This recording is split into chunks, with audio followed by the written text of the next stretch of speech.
बिस्मिल्लाहिर्रहमानिर्रहीम। अस्सलाम वालेकुम। आज हम फ़ालसे का इंस्टेंट शरबत तैयार कर रहे हैं जो कि आपको सूरज की गर्मी से भी महफूज रखेगा।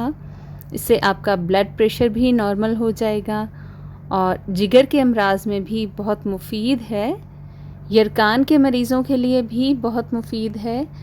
तो यहाँ पर हमने ताज़ा फ़ालसा लिया है और तकरीबन 2 गिलास शरबत मैं तैयार कर रही हूँ। तो इसमें मैं ये 3 चम्मच बड़े भरकर शामिल कर दूँगी।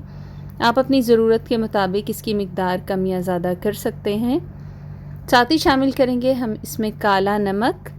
काला नमक इसमें जाएगा, नॉर्मल नमक से वो टेस्ट नहीं आएगा जो कि फ़ालसे के शरबत का आना चाहिए।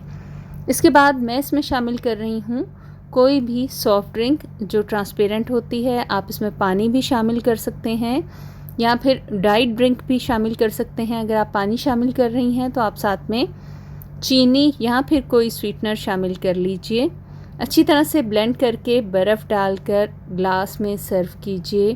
कुछ लोग इसे छान कर पीना पसंद करते हैं। वैसे अगर आप जग में इसे कुछ देर के लिए रख दें तो गुठलियाँ नीचे बैठ जाती हैं और ऊपर आपको पल्प के साथ ही शरबत मिलेगा। अगर आप पल्प के साथ पसंद नहीं करते तो इसे बारीक छलनी से छान लीजिए। बहुत ही मज़ेदार और रिफ़्रेशिंग ड्रिंक आपका तैयार है।